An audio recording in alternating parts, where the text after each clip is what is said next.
جی الحمدللہ میں ٹھیک ہوں۔ آپ کو کرنٹ کیسے لگا اور کہاں لگا؟ میں اپنے بھائی کے انگیجمنٹ پہ گئی ہوئی تھی، چاچو کے بیٹے کے انگیجمنٹ پہ۔ وہاں پہ ہم لوگ کھڑے تھے،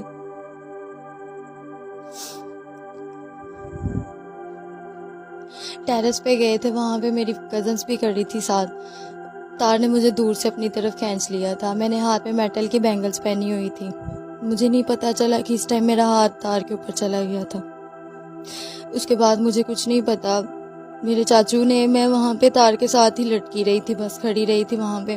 میری چھوٹی سسٹر نے مجھے کندھے سے پکڑ کے پیچھے کرنا چاہا تھا تاکہ وہ مجھے پیچھے کر دے، لیکن نہیں ہو سکا۔ اس کو بھی کرنٹ لگا تھا اور وہ بھی نیچے گر گئی تھی۔ پھر میرے چاچو نے میرے اوپر چادر ڈال کے، بیڈ شیٹ ڈال کے مجھے زور سے کھینچا، پھر میں نیچے گر گئی تھی۔ پھر ادھر سے مجھے گجرانوالہ لے کے جایا گیا ہاسپٹل۔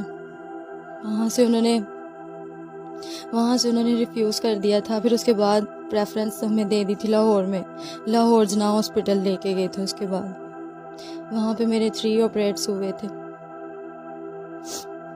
جس میں میرا بازو بھی چلا گیا تھا اور دونوں فٹ بھی چلے گئے تھے۔ جناح ہاسپٹل میں ان کا آپریٹ کیا گیا، ڈاکٹرز نے ان کے ہاتھ اور بازو وہ کاٹے۔ اچھا آپ یہ بتائیں کہ آپ کی جس کے ساتھ منگنی ہوئی تھی وہ آپ کی سگی پھوپھو کا بیٹا تھا؟ میری سگی پھپھو کا ہی بیٹا تھا۔ چھوڑ دیا اس نے، ایکسیپٹ نہیں کیا اس حال میں؟ شاید اس میں اتنا ظرف نہیں تھا، اور شاید اس نے یہ بتایا ہوگا کہ یہ تمہاری ہی آزمائش ہے، میری نہیں۔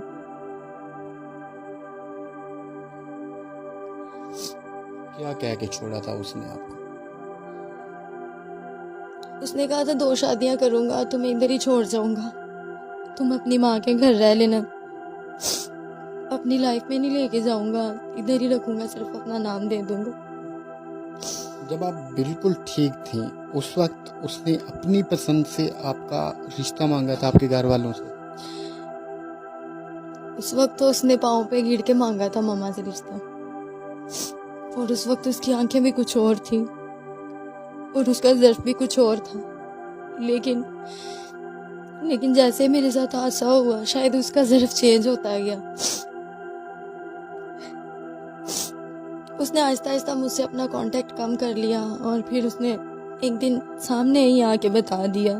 مجھے کہیں سے پتہ چلا تھا کہ وہ چاہ رہا ہے، مجھے اپنی زندگی سے نکالنا چاہ رہا ہے۔ میں نے اسے کنفرم کرنے کے لیے بلایا تھا گھر میں، اور اس نے میرے سامنے ہی کہہ دیا کہ میں صرف تمہیں اپنا نام دے کے تمہاری امی کے گھر چھوڑ کے چلا جاؤں گا، تم یہیں پہ زندگی گزار لینا جیسے بھی ہے۔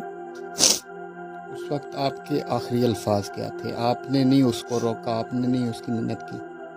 میں اس کو بڑی دیر پہلے سے جج کر رہی تھی اور یہ سمجھ رہی تھی کہ اس کے حالات جو ہیں اور اس کی سوچ اور اس کا ذہن جو ہے وہ چینج ہو رہا ہے، اور آخر اس نے اپنی زبان سے جب بتا دیا، میں صرف یہی چاہتی تھی کہ میں اس کی زبان سے سن لوں، اور اس نے بتا دیا۔ لیکن جیسے ہی اس نے بتایا میں نے پھر اس کو کہہ دیا کہ اب تم یہاں سے جاؤ، تم میرے لیے نامحرم ہو، اور آج کے بعد ہمارے گھر مت آنا، اور نہ ہی میری زندگی میں، کیونکہ بھائی ایک لڑکی کچھ بھی برداشت کر سکتی، وہی گھر جو کہتا تھا کہ میں تمہارے لیے بنایا ہے، ساری محنت تمہارے لیے کی ہے، اس گھر میں تمہیں لے کے آنا، وہ گھر میرے لیے بیگانہ ہو گیا، اور جو کوئی نہیں آئے گی اس کا ہو گیا وہ گھر، میں کیسے برداشت کر لیتی۔ میں نے پھر یہی سوچا کہ اللہ تعالیٰ نے جو آزمائش لی ہے وہ تو صرف کچھ دن کی ہے، اور اگر میں نے اس بات کو ایکسیپٹ کر لیا تو یہ تو ساری زندگی کی میرے لیے آزمائش ہو جائے گی۔ جو لوگ پہلے دکھاوے کے لیے کچھ کہے ہماری بہو ہے، جب اس گھر میں آئے گی اور آ کے ہمیں چھت سے لا کے کھانے دے گی، ہماری خدمتیں، میری زندگی سے کیا کیا چیزیں چلی گئی ہیں۔ میری ماما نے میرا بہت خیال رکھا، میں یقین کریں کہ اس بندے کی، اس شخص کی وجہ سے میں نے اپنی ماما سے تھوڑی بہت لڑائی کرنی شروع کر دی کہ ماما دیکھیں نا کہ وہ شخص اگر اتنا ہی سچا ہے، آپ کے پاؤں پکڑا کے آپ سے میرا رشتہ مانگ رہا ہے اور کہہ رہا ہے کہ ممانی میں اس کو خوش رکھوں گا، تو آپ کیوں نہیں مان رہی؟ میری ماما نے کہا کہ ساری شاید سے لوگ بڑی جلدی بدل جاتے ہیں جو اتنے دعوے کرتے ہیں، مگر میں نے ان کی بات نہیں مانی۔ لیکن ایک وقت آیا کہ میری ماما کو کچھ کہنے کی ضرورت نہیں پڑی، میں اپنی نظروں میں خود ہی گر گئی کہ میں کس شخص کے اوپر اعتبار کر بیٹھی۔ میں سب کو یہ میسج، سب لڑکیوں کو یہ میسج دینا چاہوں گی کہ کبھی بھی اس شخص پہ یقین نہ کرو جو آپ کے پیچھے پیچھے آئے اور آپ کو کہے کہ پلیز میرے اوپر یقین کر لو، سچی وفا ہے، یہ ہے وہ۔ ہمیشہ اپنی زندگی کا اور اپنے نصیب کا اختیار اپنے پیرنٹس کو دیں، اللہ تعالیٰ کو دیں جنہوں نے آپ کے نصیب لکھے ہیں۔ اپنے ہاتھوں سے اپنی زندگی میری طرح تباہ نہ کریں۔ میرے ساتھ جو آزمائش ہوئی ہے، میرے ساتھ جو حادثہ ہوا ہے، وہ میں نے برداشت کر لی ہے۔ مجھے پرتھیٹک فٹ لگے، آفٹر 6 منتھ میں چلنے پھرنے لگ گئی، میری اپنی زندگی میں واپس آ گئی۔ لیکن جیسے ہی میں اپنی زندگی میں واپس آئی، چلنے پھرنے لگ گئی، میں مظفر آباد سے خوش ہو کے اپنے گھر واپس آئی کہ اب میں چل رہی ہوں، میں اس کو چل کے دکھاؤں گی کہ میں واپس ویسی ہی ہو گئی ہوں۔ اس نے مجھے دیکھا تک نہیں کہ میں کیسے چل رہی ہوں۔ سرش، آج کل تو سرجری ہو رہی ہے، علاج ممکن ہے، اب آپ کیا چاہتی ہیں؟ آپ کا علاج کروایا جائے؟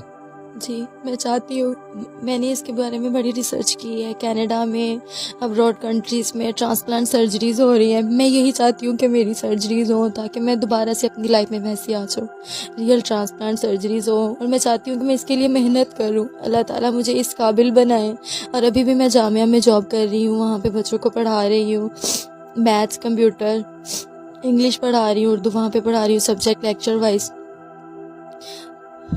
تو میں چاہتی ہوں کہ مجھے کوئی گورنمنٹ کی طرف سے جاب مل جائے تاکہ میں اپنی وہ تمام اپنے خواب جو میں نے دیکھے تھے پہلے حادثے سے، وہ میں اپنے پورے کر سکوں، اپنے آپ کو دوبارہ ویسی بنا سکوں جیسی میں چاہتی تھی، اور میں لوگوں کو دکھا سکوں کہ اگر اللہ تعالیٰ امتحان لیتے ہیں تو وہ اس کی بہتری کے لیے لیتے ہیں، اس سے خوش ہو کے لیتے ہیں۔ سرش، ہمارے دیکھنے والے، ہمارے خاص کر پاکستانی انتہائی اچھے لوگ ہیں، اگر کوئی اسی حالت میں آپ کو اپنانا چاہے، آپ سے شادی کرنا چاہے، تب کیا جواب ہوگا آپ کا؟ میں مزید اپنی لائف کا بھی کوئی سٹیپ نہیں لینا چاہتی، میں صرف اپنے آپ کو آگے بڑھانا چاہتی ہوں۔ آپ ہمارے دیکھنے والوں سے کیا اپیل کرتے ہیں؟ کوئی آپ کی ہیلپ کرنا چاہے، وہ کیسے کرے؟ جی میں چاہتی ہوں کہ میری ہیلپ کریں، کہ میں گورنمنٹ کی جاب اچیو کرنا چاہتی ہوں، مجھے گورنمنٹ جاب مل جائے، میں مزید آگے پڑھنا چاہتی ہوں، ایم اے کمپلیٹ کرنا چاہتی ہوں، اپنی خواہشوں کو، اپنے خوابوں کو پورا کرنا چاہتی ہوں کہ اگر اللہ تعالیٰ نے مجھے دوبارہ زندگی دی ہے تو اس میں کوئی ضرور مصلحت ہے۔